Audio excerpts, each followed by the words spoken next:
नमस्कार क्लास 12 के स्टूडेंट्स, कैसे हैं आप लोग बच्चे और कैसी चल रही है आपकी बोर्ड एग्जामिनेशन और जेई नीट की तैयारी, या कमेंट बॉक्स में आप जरूर लिख के बताएं। मेरा नाम है विजेतानंद और आप देख रहे हैं आप अपना ही प्यारा सा नन्ना सा बहुत अच्छा सा यूट्यूब चैनल एकलव्य वाटिका।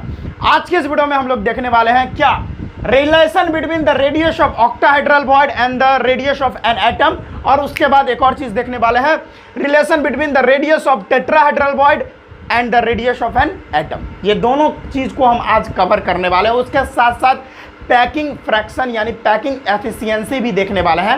पिछले वीडियो में हम आपसे वायदा किए थे कि भाई उसी वीडियो में उसको पैकिंग फ्रैक्शन को करवा देना था, लेकिन लाइट कट गई जिसकी वजह से ये लेक्चर इसमें वो वाला पिछला लेक्चर का थोड़ा सा भाग इसमें ऐड कर देते हैं। एक और बात आपको बताऊंगा, कल मैंने लोकेशन बता रहा था किसका, वॉइड्स का लोकेशन, लेकिन आपको जो वॉइड का लोकेशन बता रहा था वो एफसीसी में बता रहा था। ठीक है, ये आप नोट कर लीजिएगा, मैं मिस कर दिया थोड़ा। मिस क्या मतलब मेरे छूट गया, मतलब लिखना भूल गया मैं। तो मैं जो आपको लोकेशन बता रहा था वॉइड्स का लोकेशन, वो एफसीसी यूनिट सेल में बता रहा था, फेस सेंटर्ड यूनिट सेल में। ठीक है, और हमको उसी में पढ़ना भी है। तो एफसीसी में मैं बता रहा था वॉइड्स का लोकेशन, तो आप वो देख लेना। जो टेट्राहेड्रल और ऑक्टाहेड्रल वॉइड का लोकेशन में बता रहा था एक यूनिट सेल में, वो यूनिट सेल हमारा क्या था, वो यूनिट सेल हमारा एफसीसी वाला था। ठीक है, तो वो आप देख लेना। समझ में आ गया? ओके, तो चलो अब देखते हैं relation between the radius of octahedral void और and the radius of an atom. तो डेफिनेटली बात है कि जो ऑक्टाहेड्रल वॉइड होगा और जो एटम होगा, ये भी हम एफसीसी वाले यूनिट सेल में ही करके देखने वाले हैं। तो आओ, मतलब मेरी बातों को समझ रहे हैं कि जो देखो भाई, एक एफसीसी वाला जो यूनिट सेल होता है उसमें जो ऑक्टाहेड्रल वॉइड बनता है, तो भाई साहब ऑक्टाहेड्रल वॉइड भी एक तरह से गोल ही मान लिया गया, उसको स्फेरिकल ही मान लिया गया है। तो उसका रेडियस क्या होगा, और जो एक एटम होता है उस यूनिट सेल में, वो एटम का रेडियस क्या होगा। दोनों के बीच आज हम रेडियस का रिलेशन देखने वाले हैं। ठीक है, तो ये चीज को हम ऑक्टाहेड्रल वॉइड में भी देखेंगे और टेट्राहेड्रल वॉइड दोनों में देखेंगे, और दोनों का वैल्यू क्या आता है वो भी देखेंगे। और आज का लेक्चर पूरी तरीके से जेई और नीट वाले स्टूडेंट के लिए काफ़ी इंपॉर्टेंट है। यहाँ पर बोर्ड लेवल का जो स्टूडेंट है उनको बस वैल्यू याद रखना है, जो वैल्यू लास्ट में आएगी वो वैल्यू आपको याद रखना है। ये जो प्रूफ कैसे हुआ वो उससे आपको कोई मतलब नहीं है। ठीक है, तो आज का ये वीडियो जेई और नीट वाले स्टूडेंट के लिए काफ़ी इंपॉर्टेंट है। कैसे कहाँ से वो वैल्यू आई है, वो वैल्यू आपको याद रखना चाहिए। ठीक है, और उसके बाद में हम पैकिंग एफिशिएंसी भी देखने वाले हैं। चलो स्टार्ट करते हैं। अब पहले देख रहे हैं relation between the radius of octahedral void and the radius of an atom. तो पहले हमको एक यूनिट सेल बनाना पड़ेगा। चलो बनाते हैं, एक यूनिट सेल बना लेता हूं मैं। ध्यान से देखते रहना, सारी बातों को मैं बताते चलूंगा। इस तरीके से मैं एक यूनिट सेल बना रहा हूं, ध्यान से देखते रहो। अब इस यूनिट सेल में आपको कहां पर ऑक्टाहेड्रल वॉइड देखने को मिलेगा वो तो मैं बता ही चुका हूं। ये एफसीसी वाला यूनिट सेल है, और एफसीसी वाला यूनिट सेल में हमको ऑक्टाहेड्रल वॉइड कहाँ पे दिखता है, वो ऑक्टाहेड्रल वॉइड हमारा डायरेक्ट एक तो हमारा बॉडी में होता है। ऑक्टाहेड्रल वॉइड एक बॉडी में होता है और एक कहाँ होता है, हर एक फेसेस पे होते हैं। तो बॉडी वाला से अभी हमको मतलब है। तो देखो हम लोग जानते हैं एफसीसी वाला यूनिट सेल कैसे बनेगा, हर एक कॉर्नर्स पर एटम्स रहेंगे। हर एक कॉर्नर्स पर एटम डालो, आप पहले हर एक कॉर्नर्स पर एटम डाल दो, इस तरीके से डाल दिया। उसके बाद फेसेस पे भी एटम डालने पड़ेंगे, दूसरा मार्कर यूज करूंगा।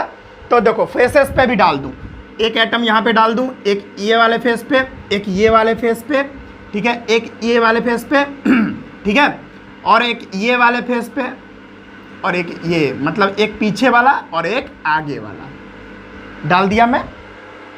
ठीक है, अब ये सारे फेस वाले जो एटम है इसको कंबाइन करो, और जहां पर देखो यहाँ पर आपको एक ऑक्टाहेड्रल वॉइड एकदम सेंटर में बनता हुआ नजर आएगा। दिखाता हूं कैसे। इसको इससे मिला दो, इस वाले को इससे मिला दो, इसको इससे मिला दो, इसको इससे मिला दो। ठीक है, समझ में आ रही है बातें? देखो कैसे समझ में आएंगी आपको। देखो इसको इससे मिला, अरे भाई क्यों भाग रहे हो इधर उधर।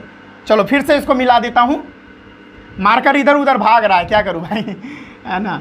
चलो इसको इससे मिला दिया, फिर इसको इससे मिला दिया, इसको इससे मिला दिया, है ना, और मैं क्या करूं, इसको इससे मिला देता हूं। ठीक है, अब देखो बातें समझ में आनी चाहिए आपको। देखो इसको इससे मिला दो, ओके, और इसको इससे समझ में, और इसको इससे मिला दो। यहां पर आपको एक ऑक्टाहेड्रल वॉइड देखने को मिलेगा। समझ में आया? यहाँ पर बीचों बीच, यहाँ पर देख रहे हो, यहाँ पर ये ऑक्टाहाइड्रॉन का शेप ले रहा है। यहाँ पे देखो, यहाँ पर लगभग में आपको एक ऑक्टाहाइड्रल वॉइड देखने को मिलेगा। क्या? यहाँ पर आपको एक ऑक्टाहाइड्रल वॉइड देखने को मिलेगा। अब देखो सामने से एक बात को देखो, अब हमको कॉर्नर वाले एटम से कोई मतलब नहीं, तो इसको मिटा दूं मैं।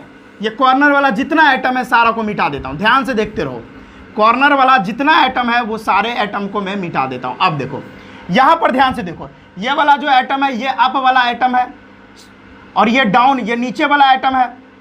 ठीक है, ये वाला जो है राइट वाला एटम है, ये वाला लेफ्ट वाला एटम है, और ये देखो ये मान लो ये पीछे वाला आइटम है यानी बैक वाला, और ये वाला जो आइटम है ये फ्रंट वाला, ये वाला फ्रंट वाला आइटम है। ठीक है, अब ध्यान से समझो। देखो भाई, हमको ना ये अप वाला आइटम, हमको अप वाला आइटम और डाउन वाला आइटम से कोई मतलब नहीं है। हम जो है हमारा जो ऑक्टाहाइड्रल वॉइड बनता है यहाँ पर 4 एटम से बनाने की कोशिश करेंगे। कैसे? वैसे तो 6 से बनता है, लेकिन ऊपर वाला से हमको अभी कोई मतलब नहीं है। हम लेफ्ट, राइट, बैक, फ्रंट, ये 4 एटम को यहाँ पर पकड़ेंगे और यहाँ पर डालेंगे। क्या? ये 1 2 3 और 4, ये 4 एटम को पकड़ेंगे और हम यहाँ पर लाएंगे। आप देख भी सकते हो ये दोनों एटम आपस में रहेंगे सटे हुए, और ये दोनों एटम आपस में सटे रहेंगे, और बीच में ऑक्टाहाइड्रल वॉइड बनेगा। दिखाता हूँ आपको। अभी समझ में यहाँ पे नहीं आ रहा होगा, लेकिन यहाँ पे देखो कैसे आएगा। मैं क्या करूँगा, देखो इस तरह से एक एटम, बड़ा एटम बना लूं, बहुत बड़ा एटम बनाता हूं ताकि बढ़िया से समझ में आए। यह एक एटम, यह दूसरा एटम, यह रहा तीसरा एटम, और यह रहा भाई चौथा एटम। ठीक है, 4 एटम लगा लिए। बीच में जो खाली जगह यहां पर बच रहा है यह है ऑक्टाहाइड्रल वॉइड, जो हम यहां पर बना देंगे इस तरीके से। ब्लैक पेन से बना देते हैं। ये मान लो ऑक्टाहाइड्रल वॉइड है। समझ में आया? अब बारी बारी से इसका नामकरण कर लेते हैं। ये एटम ए है, ये एटम बी है, ये एटम सी है। ठीक है, ये तीनों को जोड़ो, ये तीनों लाइन को जोड़ो, जोड़ो जोड़ो जोड़ो जोड़ो। चलो अब इसको अगर हम ए से सी को मिला दें, ए से सी को भी मिला देते हैं। मिला दिए, कोई दिक्कत हुआ क्या? चलो अब देखो ए से लेकर सी तक की डिस्टेंस एज लेंथ है, लेकिन यहां पर एज लेंथ होगी नहीं, लेकिन हम ए से लेकर सी की डिस्टेंस को ए मान लेते हैं। ठीक है, सिमिलरली बी से सी के डिस्टेंस को भी ए हम मान लेते हैं। ठीक है, समझ में आ गया? अच्छा एक और बात देखो, ए से लेकर यहां से लेकर यहां तक की डिस्टेंस आर होगी डेफिनेटली, और यहां से लेकर यहां तक की भी डिस्टेंस आर होगी, यहां से लेकर यहां तक की भी डिस्टेंस आर होगी डेफिनेटली। सिंपल सी बात है, यहां से लेकर यहां तक की भी डिस्टेंस आर होगी, यहां से लेकर यहां तक की डिस्टेंस आर। अच्छा ये देखो, ये वॉइड है, ये बीच में कौन सा वॉइड है भाई? मैं लिख देता हूं यहां, ये है हमारा ऑक्टाहाइड्रल वॉइड, ओ भी वॉइड, ऑक्टाहाइड्रल वॉइड। और कोई भी वॉइड का जो रेडियस है उसको हमको कैपिटल आर से मानना पड़ेगा। इसको कैपिटल आर मानता हूं, इसको कैपिटल आर, तो यहां से लेकर यहां तक की जो दूरी है वो 2 कैपिटल आर हो गई। ठीक है, और यहां से लेकर यहां तक की डिस्टेंस स्मॉल आर। ठीक है, इस तरह से लिखा हूं सभी आर को, तो इस तरह से लिख लेता हूं। यहां तक कोई प्रॉब्लम मेरे प्यारे बच्चों? कोई दिक्कत नहीं हुआ होगा। अब देखो, अब यहां पर एक ट्रायंगल आपको दिखता हुआ नजर आ रहा है, ट्रायंगल ए बी सी। तो एक काम करो, आप चलो इन ट्रायंगल ए बी सी, अगर ए बी सी ट्रायंगल में आप चलोगे तो पाइथागोरस थ्योरम लगाने के बाद ए सी स्क्वायर बराबर क्या होगा? पाइथागोरस थ्योरम लगाओ, ए सी स्क्वायर बराबर ए बी का स्क्वायर प्लस बी सी का स्क्वायर, ए बी का स्क्वायर और प्लस बी सी का स्क्वायर। तो ए सी स्क्वायर बराबर क्या होगा? ए बी की वैल्यू कितनी है? ए और बी की वैल्यू कितनी है? ए मैंने मानी है ए का स्क्वायर, बी की भी वैल्यू कितनी है? ए है, तो ए का स्क्वायर। सिंपल बातें हैं, देखते रहो। A C square equal to 2a square, and finally यहां पे कर दूं, यहां पे कर देता हूं। तो A C square equal to क्या हो जाएगा? ए सी इक्वल टू क्या हो जाएगा? √2a हो जाएगा। ठीक है, अब ध्यान से देखो, बातें ध्यान से देखो, समझने वाली बात है। अब देखो तुम, ए सी यहां से देखो, ये एटम, ये वॉइड और ये एटम, ये तीनों को उठाओ और पटक दो यहां पर, यानी ये एक एटम। चलो बनाता हूं यहां से, देखो ये एक एटम, ये एक छोटा सा वॉइड, और ये एक एटम। चलो दिख रहा है सही से? अब देखो यहां से लेकर यहां तक की दूरी, यहां से लेकर यहां तक की दूरी, यहां ए है, इसको मैं ए मानता हूं, यहां पे लिखा हुआ है, और ये सी है। AC की दूरी कैसे मापी गई है, यहाँ तक के डिस्टेंस को R, यहाँ तक के डिस्टेंस को 2R और यहाँ तक के डिस्टेंस को R मानी गई है। चलो मान लिया मैंने। तो AC बराबर हम लिख सकते हैं, AC बराबर क्या, small r plus capital R plus capital R, definitely लिख सकते हैं। तो हम यहाँ पर वही बात तो लिखेंगे, यहाँ पर हम AC के जगह पे क्या लिख सकते हैं, AC के जगह पे लिख सकते हैं small r capital R plus capital R equal to √2a, definitely लिख सकते हैं, कोई प्रॉब्लम नहीं होगा। अब देखो स्मॉल r बराबर 2 small r plus capital R बराबर 2 capital R equal to √2a। कोई दिक्कत है क्या, यहाँ पर कोई दिक्कत है तो बताइएगा। अब देखिए ए की वैल्यू, देखिए यहाँ पर ए की वैल्यू भी हम पुट कर सकते हैं। ए की वैल्यू देखो, यहाँ पर ए की वैल्यू यहाँ से लेकर यहाँ तक की डिस्टेंस ए है और ए की वैल्यू 2 यानी यहाँ से लेकर यहाँ तक की डिस्टेंस को हम 2r भी तो लिख सकते हैं। तो ए के जगह पे 2r लगा सकते हैं। तो 2 small r plus 2 capital R equal to √2 into में 2r, ठीक है, कोई दिक्कत नहीं। अब ये 2r को इधर लेके आओ, तो इधर गुना में है यानी हमारा मल्टीप्लाई में, इधर डिवीजन में आएगा। तो 2 small r plus 2 capital R equal to √2 and ये तो इधर आ गया ना, कोई दिक्कत नहीं, लाइट कट गई थी, कोई बात नहीं। तो 2r plus 2 small r plus 2 capital R equal to √2 और यहाँ वाला 2r इधर चलाएगा डिवाइडेड में 2r, ठीक है, कोई दिक्कत नहीं। तो चलिए एक काम करते हैं अपना लोग, क्या करें देखो, तो इसको ऐसा लिखा जा सकता है 2 small r by 2 small r plus 2 capital R और इसको कट करने के लिए हमको 2 स्मॉल r से डिवाइड करना है। तो ये से ये कट जाएगा, 2 से 2 भी कट जाएगा और ये इधर 1 होगा और इजकल टू √2। अब इधर बाकी का खेल खत्म कर देते हैं, इधर हो जाएगा 1 plus capital R by small r equal to √2। तो अब देखो क्या लिखेंगे, capital R by small r equal to √2 और ये देखो ये प्लस में 1 है, इधर जाएगा तो माइनस में 1, ठीक है। √2 की वैल्यू क्या होती है 1.414, ठीक है। तो capital R by small r equal to 1.414 minus 1, तो कैपिटल R स्मॉल r की वैल्यू 0.414 ये आ जाएगी और यही वैल्यू आप लोग को याद करनी थी। मैं बार बार इसी की बात कर रहा था, जो बोर्ड वाले स्टूडेंट है वो ये वैल्यू को सिर्फ याद रखे, है ना। ये कैसे आया कोई दिक्कत नहीं, आप नहीं भी जानते हो कोई दिक्कत नहीं, बस समझाने के लिए बता दिया। जेईई और नीट के स्टूडेंट के लिए काफ़ी इंपॉर्टेंट था। अच्छा, अगर आप कैपिटल R निकालना चाहते हो, यानी R जो है रेडियस ऑफ कौन वॉइड, ऑक्टाहेड्रल वॉइड, यानी रेडियस ऑफ ऑक्टाहेड्रल वॉइड, और स्मॉल r क्या है, radius of an atom, radius of an atom, ठीक है। और अगर आपको किसी भी ऑक्टाहेड्रल वॉइड का रेडियस निकालना है तो कैसे निकालोगे, R इजकल टू एटम का रेडियस और इनटू में 0.414 ये वैल्यू से निकाल सकते हो, ठीक है, सिंपल सी बात है, ठीक है। तो इसको नोट कर लीजिए। अब ये तो रिलेशन हो गया radius of octahedral void and radius of an atom में, इसको नोट कीजिए। अब हम बात करते हैं किसका, अब हम बात करेंगे किसका, तो radius of tetrahedral void and radius of an atom के बीच में रेडियस का क्या रिलेशन है वो भी बात करेंगे। तो देखो रिलेशन जो है ना, देखो यहाँ पर रिलेशन कितना है, कैपिटल R जो है radius of octahedral void, small r radius of an atom, और इसका जो रेशियो मतलब इसका जो रिलेशन आया 0.414 आया, और ये वैल्यू आपको याद रखनी है, यही वैल्यू याद रखनी है। चलो ये जल्दी से नोट करो नोट करो भाई, नोट कर लो। तो यहाँ पर मैं T भी लिख देता हूँ, क्योंकि अब टेट्राहेड्रल वॉइड के बारे में बात करनी है तो टेट्राहेड्रल वॉइड लिखना पड़ेगा। चलो टेट्राहेड्रल वॉइड, ठीक है, बाकी तो सब सेम ही रहने वाला है। तो क्या मैं मिटा दूँ इसको बच्चों, मिटा देता हूँ। चलो इसको मिटा के अब आगे की बातें करते हैं, बहुत ईजी है यार, कोई प्रॉब्लम वाली बात नहीं। आई होप आप पूरा नोट कर लिए होंगे। चलो सिंपल था, कोई बात नहीं था। चलो भाई जल्दी मिट जाओ यार, मेरा बोर्ड ना पूरी तरह से बर्बाद हो गया यार, पता नहीं मिटता ही नहीं रहता है यार। 2 नंबर मेरे को दे दिया बोर्ड यार, मैं इसको बनवाया हूँ तो इस पर जो वाइट देख रहे हो ना, यही गड़बड़ दे दिया।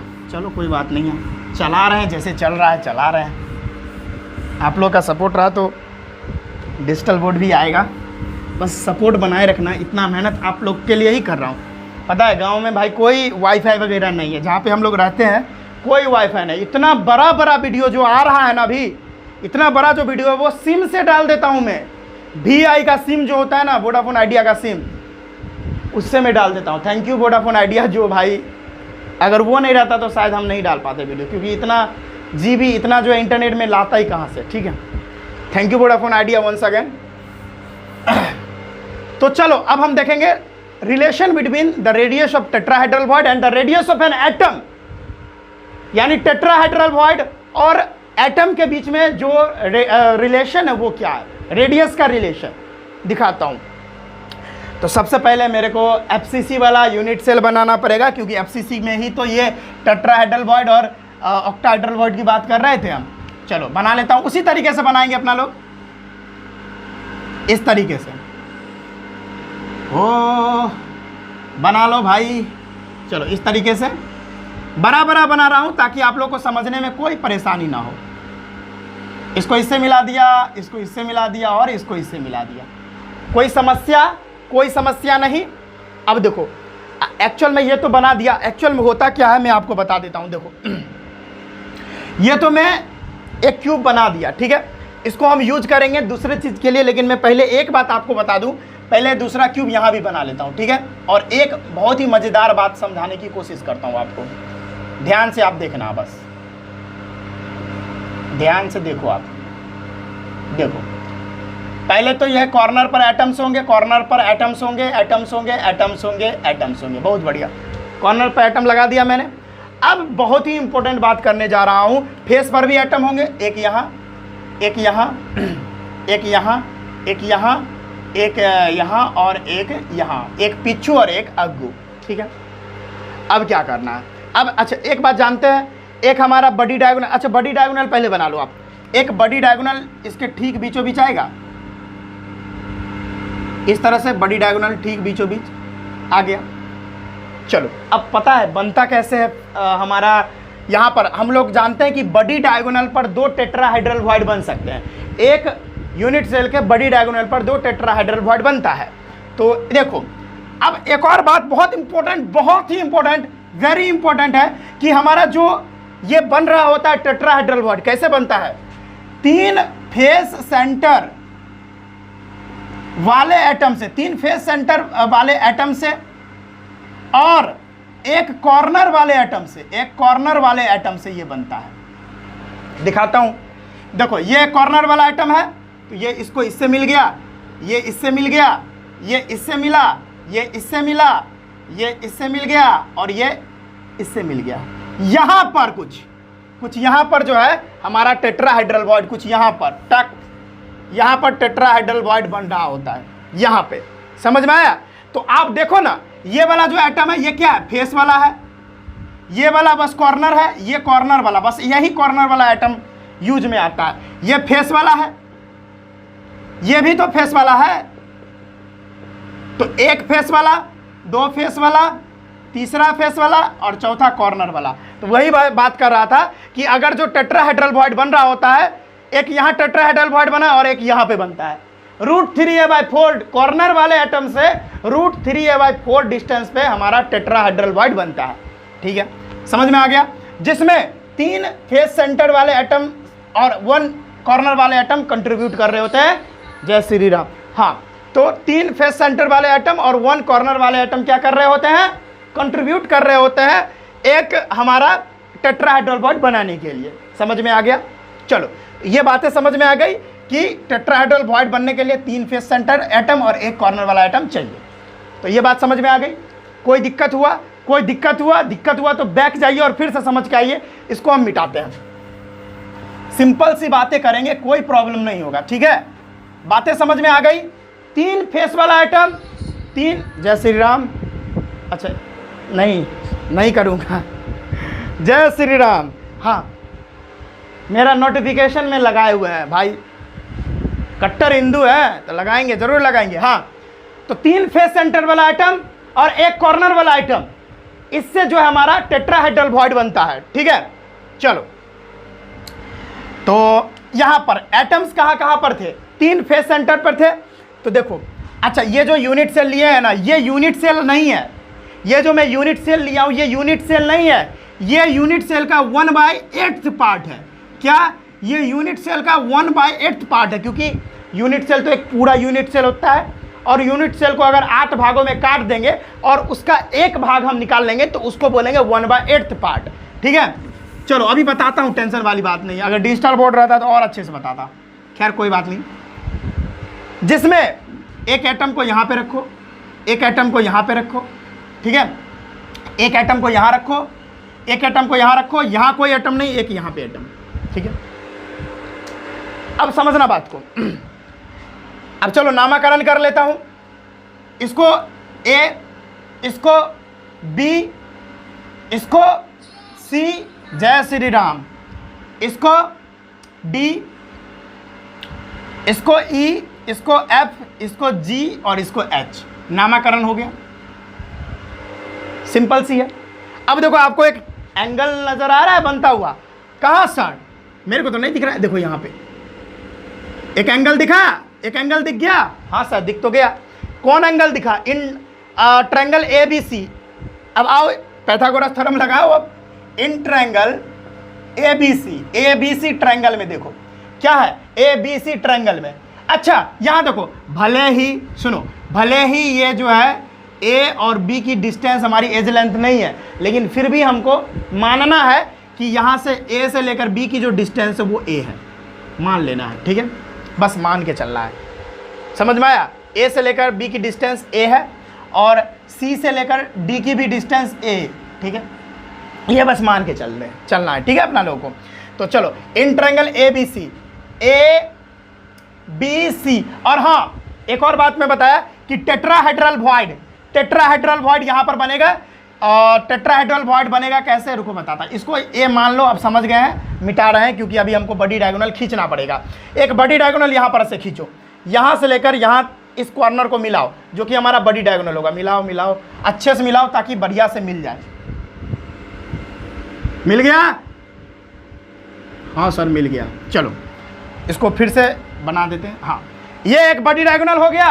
हाँ अब इस बड़ी डायगोनल के कुछ यहाँ पर, बड़ी डायगोनल के कुछ यहाँ पर हमारा, अच्छा यहाँ पे टेट्राहेड्रल वॉइड होगा। सुनो यही बात बहुत सारे बच्चे यहाँ पर कंफ्यूज करेंगे, अरे भाई ये एक यूनिट सेल नहीं है यार, ये यूनिट सेल का 1/8 पार्ट लिया हूँ मैं, 1/8 पार्ट लिया हूँ। तो ये जो बड़ी डायगोनल है ना, ये बड़ी डायगोनल, ये जो यहाँ से लेकर यहाँ तक की बड़ी डायगोनल है, इसकी जो डिस्टेंस है ना वो √3a/2 है यार। समझ नहीं पा रहे हो आप? समझ में आ रहा है? हाँ तो ये बात है। तो यहाँ पर जो देख रहे हो ये यूनिट सेल थोड़ी है, ये यूनिट सेल का 1/8 पार्ट है। तो यहाँ से लेकर यहाँ तक जो बड़ी डायगोनल है, ये बड़ी डायगोनल पूरा थोड़ी है, फिर इतना ही डिस्टेंस यहाँ पर, या इतना बड़ा बड़ी डायगोनल होगा।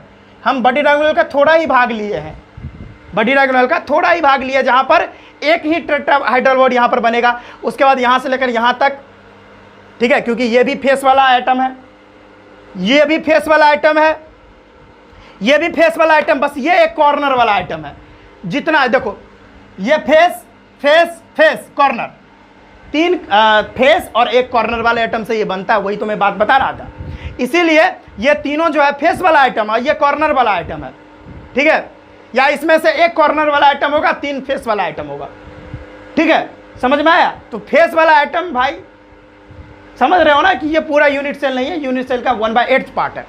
तो यहाँ पर बहुत सारे बच्चे कंफ्यूज हो जाएंगे, सर ये तो आप बीच में बना रहे हो, ये टेट्राहेड्रल वॉइड थोड़ी होगा।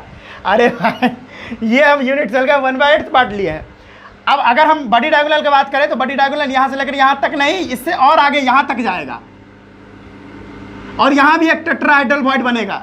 ठीक है, क्योंकि हमने ये यूनिट सेल 1/8 लिया है तो इतना ही हम ले लें। ठीक है, ये बात याद कर लो। हाँ इसको मिटा देता हूँ। ठीक है, चलो यहाँ पर टेट्राहेड्रल वॉइड बन रहा है। चलो अब हम इन ट्रायंगल ABC में बात कर रहे हैं। चलो ABC में क्या हो जाएगा, AC² इजकल टू, अच्छा हम ये मार्कर से ही लिखते हैं, AC² इजकल टू AB का स्क्वायर प्लस AB का स्क्वायर प्लस BC का स्क्वायर। ठीक है, तो AC² इजकल टू, AB की वैल्यू कितनी है, AB की वैल्यू हम A माने थे, यहाँ से लेकर यहाँ तक की दूरी A माने थे, तो A का स्क्वायर प्लस B की देखो B और C, बी और सी यहाँ तक के भी डिस्टेंस को आप ए मान लो, कोई दिक्कत नहीं है, कोई दिक्कत नहीं है। यहाँ भी ए का स्क्वायर, तो A C square equal to 2a square हो गया, तो ए सी की वैल्यू रूट अंडर 2a हो जाएगी।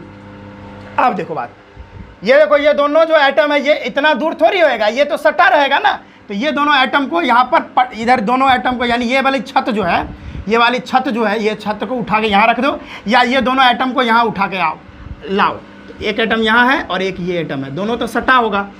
ये तो दूर है इसलिए बनाए ताकि आपको समझ में आए, लेकिन एक्चुअल में ये तो सटा हुआ एटम रहेगा, ठीक है। और यहाँ से लेकर यहाँ तक की दूरी यहाँ पर बता रहा है ए और सी, ये ए और ये सी, ठीक है। अब देखो भाई, यहाँ से लेकर यहाँ तक की दूरी को आर बोलेंगे, यहाँ से लेकर यहाँ तक की दूरी को भी आर बोलेंगे, तो 2r लिख सकते हैं। AC की डिस्टेंस को हम 2r लिख सकते हैं, कोई दिक्कत नहीं होगा, तो हम AC के जगह पे 2r लिख सकते हैं। ये दूसरा मार्कर लिखा गया, 2r equal to root 2a, ठीक है। अब r इक्वल टू क्या हो जाएगा, रूट 2a/2, इस दो को यहाँ पे रखा है, इसको इक्वेशन फर्स्ट मान लो आप। चलो कोई दिक्कत है क्या, कोई दिक्कत नहीं। अब आगे बढ़ो, आगे बढ़ो भाई, आगे बढ़ो। अब ये एक ट्रायंगल की बात मैंने कर लिया, इसको ये वाला जो r इक्वल टू ये जो वैल्यू आई, ये बहुत काम की वैल्यू है, ये अभी आगे आपको पता चलेगा।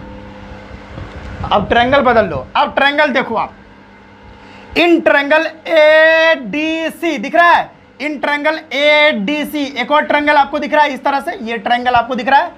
पहले तो ये ट्रायंगल था, ये ABC वाला ट्रायंगल था, ये वाला ट्रायंगल आपको दिख रहा था, ये अब ट्रायंगल में चाह रहा हूं आपको ADC, जय श्री राम, ADC, ये ट्रायंगल आपको दिख रहा है। अब आओ अगले ट्रायंगल में, इन ट्रायंगल ADC में क्या बात कर रहे हो आप, तो ADC बराबर क्या हो जाएगा, AD स्क्वायर इक्वल टू, देखो ध्यान से, AD square equal to AC का square, AD square equal to AC का स्क्वायर प्लस DC का स्क्वायर, AC का स्क्वायर प्लस DC का स्क्वायर, ठीक है। तो AD square equal to AC का वैल्यू कितना है, A और C की वैल्यू कितनी है, चलो A और C की वैल्यू कितनी है, देखो यहाँ पर मैं करके रखा हूँ, AC स्क्वायर की वैल्यू है 2A स्क्वायर, दिखा, तो लिख दूंगा 2A स्क्वायर प्लस CD की वैल्यू, देखो C और D की वैल्यू मैंने A मान के रखी है, तो A का स्क्वायर।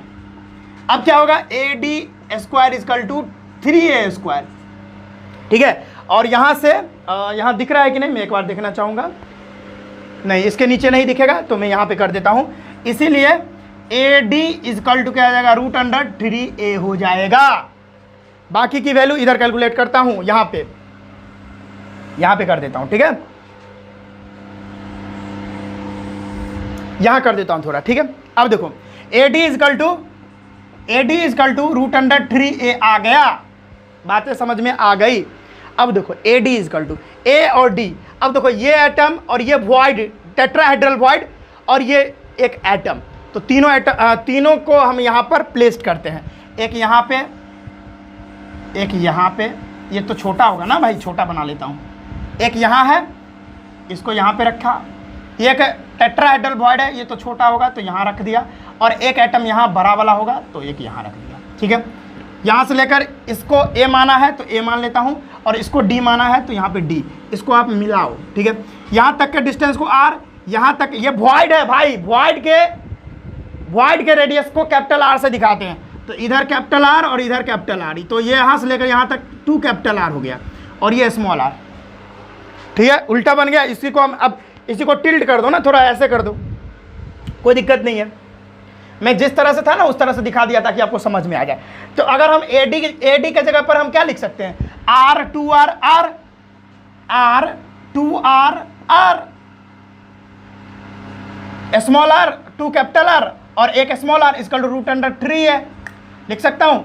अच्छा, इसको मैं एक और काम कर सकता हूँ, 2 small r plus 2 capital R equal to root 3 है रूट 3 है। अच्छा, अब 2 कॉमन ले सकते हैं, 2 कॉमन लेंगे तो small r plus capital R equal to root 3a, ठीक है। अब यहाँ से हो जाएगा small r plus capital R equal to root 3a/2, ये 2 को खुद का के यहाँ पे ले आए, ये इसको इक्वेशन सेकंड मान लो, इसको इक्वेशन सेकंड मान लो आप, ठीक है। ये सब चीज़ को अभी रखना है, अभी आगे काम देगा। बातें समझ में आ गई? अब आगे चलो, इसको मिटा देता हूँ, ये बातें तो समझ में आ गई, इसको मिटाता हूँ ताकि इधर जगह बच जाए लिखने के लिए।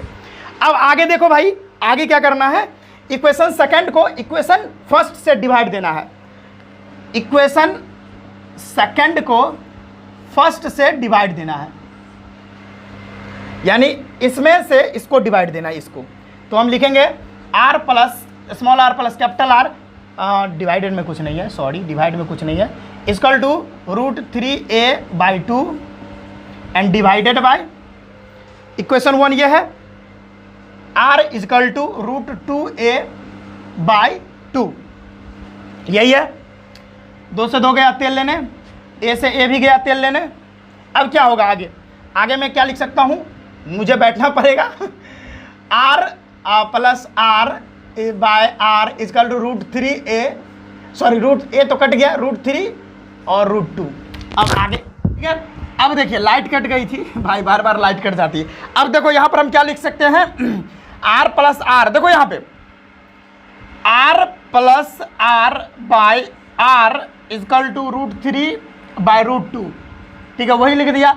एक काम मैं करता हूँ, इसको ऐसे लिख सकता हूँ, देखो ध्यान से, small r by small r plus capital R by, अब स्मॉल r से ही डिवाइड देना होगा, तब ना जाके ये कटेगा, और तब ना जाके कैपिटल R और स्मॉल r का रिलेशन हम लोग रेडियस का फाइंड कर पाएंगे, और कैपिटल R देंगे ताकि ये दोनों कट जाए।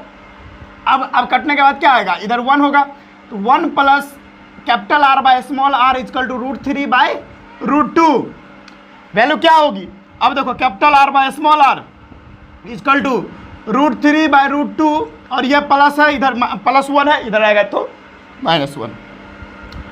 अब वैल्यू डालनी है और कुछ करनी नहीं है, capital R by small r equal to √3 की वैल्यू होती है 1.732, √2 की वैल्यू होती है 1.414 -1, और इसको अगर आप माइनस वगैरह करोगे और काटने के बाद जो वैल्यू आएगी आपकी, वो इधर मैं लिख दूँ, दिख रही है ना, इधर मैं एक बार चेक कर लेता हूँ, नहीं तो पता चलेगा लिखूंगा दिखेगा भी नहीं, हाँ दिख तो रही है, बढ़िया से दिख रही है। तो मैं लिख सकता हूँ capital R by small r equal to, हाँ ये कट करने के बाद जो वैल्यू आती है वो आती है 0.225, ठीक है। तो यहाँ से अगर आप कैपिटल R निकालना चाहते हो 0.225 इंटू में r, ठीक है, समझ में आ गया। और अगर आप स्मॉल r निकालना चाहते हो तो r डिवाइडेड बाय 0.225, है ना, बातें समझ में आ गई। तो ये हमारी वैल्यू जो है ना, ये वाली याद कर लेना आप, ये वाली जो वैल्यू है, सॉरी ये वाली तो कर ही लेना, और ये सबसे मेन वैल्यू ये है, ये वाली r capital R by small r की वैल्यू कितनी आई, 0.225 आया। तो कहने का मतलब रेडियस ऑफ टेट्राहेड्रल वॉइड और ऑक्टाहेड्रल वॉइड का जो रेडियस का जो रिलेशन है वो capital R by small r कितना आता है, 0.225, ठीक है। ये किसका है, टेट्राहेड्रल वॉइड और एटम का है। और ऑक्टाहेड्रल वॉइड का कितना आता है, capital R by small r का रेशियो कहते हैं वो रिलेशन, वो आता है 0.414। ये है ऑक्टाहेड्रल वॉइड का, ये याद रखना भाई, काफ़ी इंपॉर्टेंट है। और जो बोर्ड के स्टूडेंट है वो बस ये वैल्यू याद रख ले, ठीक है, समझ में आ गया। तो ये बातें थी, तो आप इसको नोट कर लीजिए, जेईई नीट वाले स्टूडेंट के लिए काफ़ी इंपॉर्टेंट था, तो मैंने बतला दिया। चलो इसको नोट करो। अब हम बात करेंगे पैकिंग एफिशिएंसी के बारे में, जल्दी से नोट कर लो इसको। तो चलिए स्टूडेंट्स, अब हम देखने वाले हैं पैकिंग फ्रैक्शन, जिसको हम पैकिंग एफिशिएंसी भी बोलते हैं। जी हाँ, स्टार्ट करते हैं। देखिए भाई साहब, कोई भी यूनिट सेल में एटम जो है कितना जगह छेक रहा है, कितना स्पेस ऑक्यूपाइड कर रहा है, उसी को पैकिंग फ्रैक्शन या उसी को पैकिंग एफिशिएंसी कहते हैं, उस यूनिट सेल का, ठीक है। जैसे अगर आपको पैकिंग फ्रैक्शन या पैकिंग एफिशिएंसी निकालना है, 2D में, अगर 2D की बात करें, 2 डायमेंशन में निकालना है, पैकिंग एफिशिएंसी 2 डायमेंशन में निकालना है, कैसे निकालोगे? देखो परसेंटेज पैकिंग एफिशिएंसी कैसे निकालोगे। देखो सबसे पहले आपको जेड इफेक्टिव नंबर पता होना चाहिए उस यूनिट सेल का, इनटू में आपको एरिया ऑफ द एटम, उस एटम का एरिया पता होना चाहिए, और उस यूनिट सेल का आपको एरिया पता होना चाहिए, एरिया ऑफ यूनिट सेल, ठीक है। और अगर आप परसेंटेज पैकिंग एफिशिएंसी निकाले तो इनटू 100। ये 2D का फॉर्मूला हो गया। 2 डायमेंशन में कोई स्ट्रक्चर है, 2 डायमेंशन में कोई यूनिट सेल है, तब उसका हो गया, ठीक है। अब देखो 3D में बात करें, अगर 3D में हम बात करें 3 डायमेंशन में, तो परसेंटेज पैकिंग एफिशिएंसी बराबर होता है उस यूनिट सेल का जेड इफेक्टिव नंबर इनटू में वॉल्यूम ऑफ एटम, एटम का volume divided by volume of the unit cell, unit cell का वॉल्यूम, और इनटू में 100 परसेंटेज पैकिंग एफिशिएंसी निकाले तो इनटू में 100। बहुत बढ़िया, आ रहा है समझ में ये फार्मूला। लेकिन इंपॉर्टेंट क्या है, इंपॉर्टेंट तो हमारा 3D वाला है, 3D वाला में देखेंगे। तो सबसे पहले हम बारी बारी से केस 1 लेके देख रहे हैं। केस 1 जिसमें हम simple SCC simple cubic cell का देखेंगे। परसेंटेज पैकिंग एफिशिएंसी क्या है सिंपल क्यूबिक सेल का, देखो भाई आराम से देखते जाएंगे, ठीक है। फार्मूला हमारा ये है, देखो अगर सिंपल क्यूबिक सेल का परसेंटेज पैकिंग एफिशिएंसी निकालना है तो सिंपल क्यूबिक सेल के लिए जेड इफेक्टिव नंबर कितनी होती है, 1 होती है।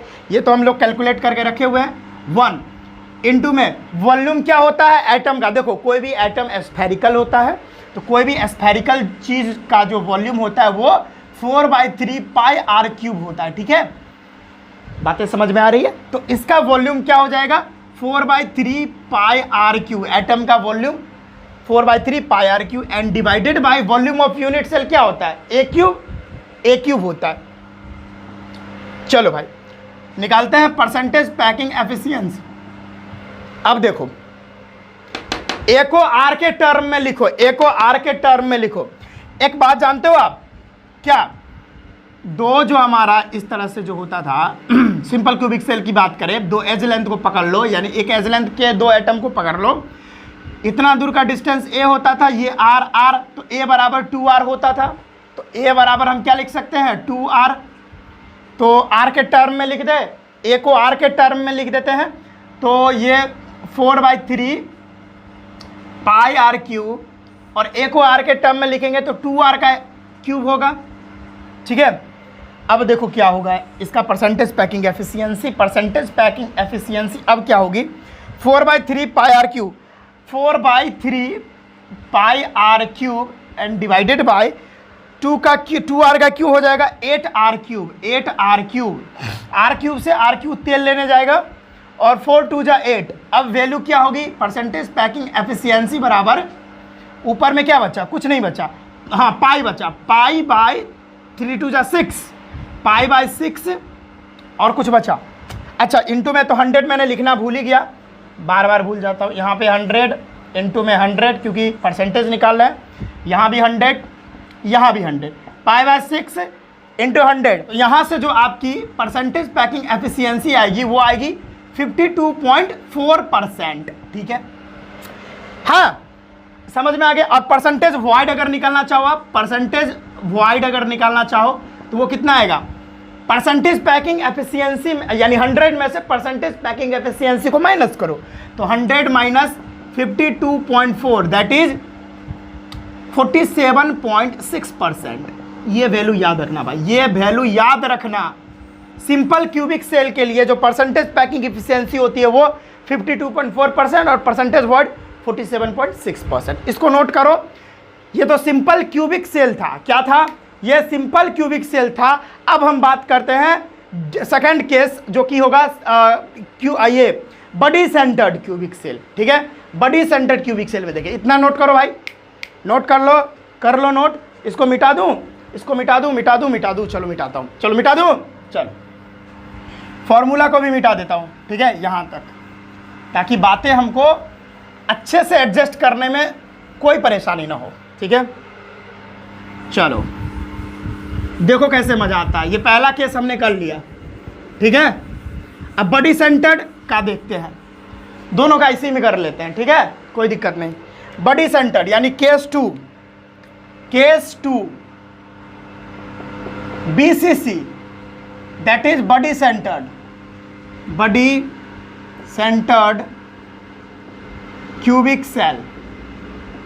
ओके, कैसे करेंगे, फॉर्मूला तो वही होता है। अगर आप परसेंटेज पैकिंग एफिशिएंसी निकाल रहे हो तो Z effective number body centred के लिए 2 होता है, और इनटू में वॉल्यूम ऑफ द एटम का volume 4/3 pi r cube and divided by A का क्यूब, ए क्यूब। अब देखो यहाँ पर, अब एक बात जानते हैं हम BCC के लिए 2r इक्वल टू होता है √3a/4। समझ में आया? तो a बराबर क्या हो जाएगा 4r/√3, यही तो होगा। 2 2 जा 4। अब देखो यहाँ पर वैल्यू डालो, यहाँ पर percentage packing efficiency equal to 4 2 जा 8/3। ध्यान से देखते रहो, πr³ डिवाइडेड बाय a की वैल्यू यहाँ पर कितनी है 4r/√3 का होल क्यूब। ठीक है, बातें समझ में आ रही है? अब देखो परसेंटेज पैकिंग एफिशिएंसी बराबर 8/3 πr³ डिवाइडेड बाय 4 का क्यूब, 4 4 जा 16 और उसके बाद 3 जा 64, 64r³ एंड √3 का स्क्वायर हो जाएगा 3, √3 का स्क्वायर 3। देखो √3 को 2 बार गुना करो, √3 का ये 3 हो जाएगा और फिर से एक बार है ना, क्यूब है तो इनटू में √3, तो वैल्यू क्या आएगी 3√3। तो यहाँ पर हम डायरेक्ट लिख सकते हैं 3√3। इसको मिटा देता हूँ, ठीक है। चलो अब बातें समझ में आएंगी। देखो r³ से r³ कट जाएगा, 8 से कट जाएगा 8 बार में 3। बातें समझ में आ रही है? ओके, है ना। अब देखो यहाँ पे, अब आगे क्या लिख सकते हैं, और भी कुछ कटेगा, ध्यान से देखो और भी कुछ कटेगा। हाँ 3 से 3 भी कट सकता है। हाँ अब देखो यहाँ पर परसेंटेज, इधर लिख लेता हूँ इधर। अब देखो परसेंटेज पैकिंग एफिशिएंसी बराबर पाई, ऊपर में क्या बचा है π/8, 8 ही बचा है, π/8। और भी कुछ बचा, और यहाँ पर देखो √3 तो बचा है, तो ये एक, इसको हम ऐसे लिख सकते हैं √3 पाई डिवाइडेड बाय नीचे में 8 और इनटू में फिर से 100 देना भूल गया भाई, फिर से 100 क्योंकि परसेंटेज निकाल रहे हैं, इनटू में 100 और इनटू में 100, और तो कुछ नहीं बचा। और इसको अगर आप सॉल्व करोगे ना, देखो भाई यहाँ पर जो इसकी वैल्यू होती है, √3 की जो वैल्यू होती है 1.732 होती है, और पाई की जो वैल्यू होती है वो होती है कितनी, वो होती है, अच्छा पाई की वैल्यू होती है 3.14 डिवाइडेड बाय 8 और इनटू में 100। इसको अगर आप सॉल्व करोगे तो आपकी जो वैल्यू है वो आएगी 68%। ठीक है, समझ में आया? और अगर आप परसेंटेज वॉइड निकालना चाहते हो तो 100 में से 68 को माइनस कर दो, दैट इज 2 और यहाँ पर 32%। Percentage void 32%। ये वैल्यू भी याद रहनी चाहिए आपके लिए। BCC के लिए परसेंटेज पैकिंग एफिशिएंसी 68 और वॉइड, परसेंटेज वॉइड 32%। ठीक है, चलो नोट कर लो। तो ये केस हो गया। अब सिर्फ एक केस और बचा है FCC वाला, वो भी करवा देता हूँ, नोट कर लो आप जल्दी से।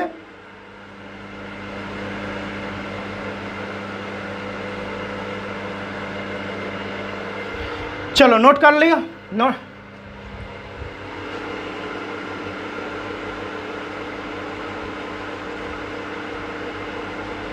चलिए नोट कर लिए। अब केस 3 में बताता हूं, लास्ट केस है।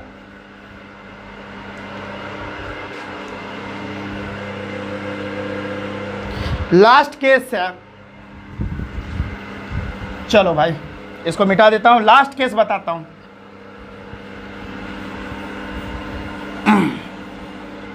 लास्ट केस है, वो लास्ट केस है हमारा कौन, FCC वाला, केस 3 FCC फेस सेंटर्ड वाला। ठीक है, वही होगा। अगर इसमें आप परसेंटेज पैकिंग एफिशिएंसी निकालना चाहते हो, Z effective number face centred के लिए 4 होती है, और वॉल्यूम जो होती है एक एटम की वो 4/3 पाई r³ होती है, डिवाइडेड बाय ए का cube, volume of unit cell A³। ठीक है, तो यहाँ से अगर आप परसेंटेज पैकिंग एफिशिएंसी निकालोगे तो 4 4 जा 16, 4 4 जा 16/3 पाई r³, और ए की जो वैल्यू होती है यहाँ पर क्या रखोगे आप, हम लोग जानते हैं 2r इक्वल टू √2a/2 होती है। किसके लिए, किसके लिए भाई, FCC के लिए। तो यहाँ से जो वैल्यू होगी a बराबर जो वैल्यू होगी वो क्या होगी 4r/√2। ठीक है, a का जो वैल्यू है वो ऐसे लिख दो, क्या लिखोगे 4r/√2 का होल क्यूब। अब आगे सॉल्व करो। परसेंटेज पैकिंग एफिशिएंसी बराबर 16/3। अच्छा यहाँ से कट भी सकता है। अच्छा देखते हैं आगे, एक स्टेप और बढ़ा लेते हैं। Pi R cube divided by 4 का cube 64 R cube divided by √2 into √2 का स्क्वायर 2।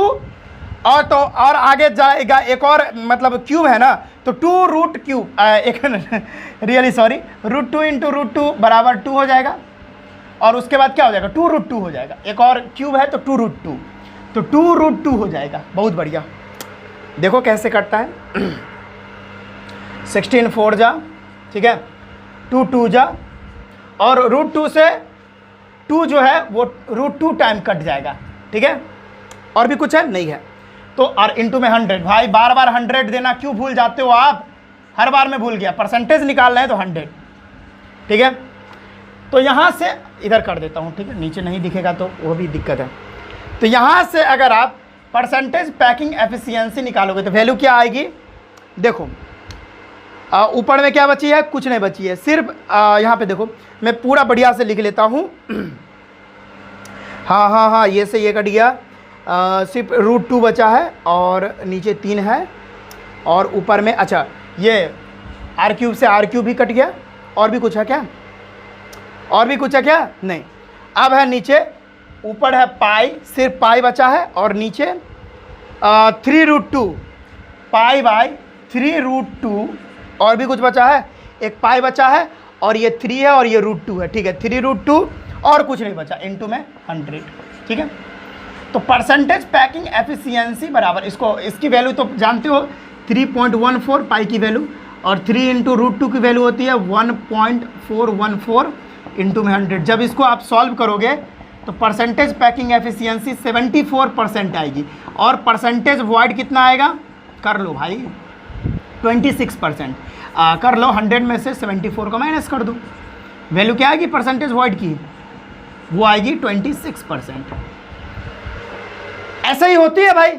तो भाई इंपॉर्टेंट बात था, ये बहुत इंपॉर्टेंट बात था कि जो हमारी परसेंटेज पैकिंग एफिशिएंसी आती है किसमें, एफसीसी में, वो कितनी आती है, 74% आती है। क्वेश्चन बस यहीं से आती है, ठीक है। तो इसको नोट कर लीजिए, बहुत इंपॉर्टेंट बात था, नोट कर लीजिए, ठीक है स्टूडेंट्स। तो आज के इस वीडियो में बस इतना ही रखते हैं। आई होप सारा लेक्चर समझ में आया होगा। कहीं पर भी अगर समझ नहीं आया तो डेफिनेटली आप कमेंट करके पूछ सकते हो, उसका निदान हम अगले वीडियो में कर देंगे, ठीक है। समझ में आ गया। और हाँ, और चैनल को सब्सक्राइब नहीं किया तो सब्सक्राइब कर लो यार, इतना मेहनत आप लोग के लिए ही करता हूँ, ठीक है। तो चलिए आज के इस वीडियो में बस इतना ही रखते हैं। क्या बोल रहे हो, शायरी सुना दूँ, ऐसे नहीं जाना चाहिए, ठीक है। तो एक बढ़िया सा शायरी सुना देता हूँ, ठीक है।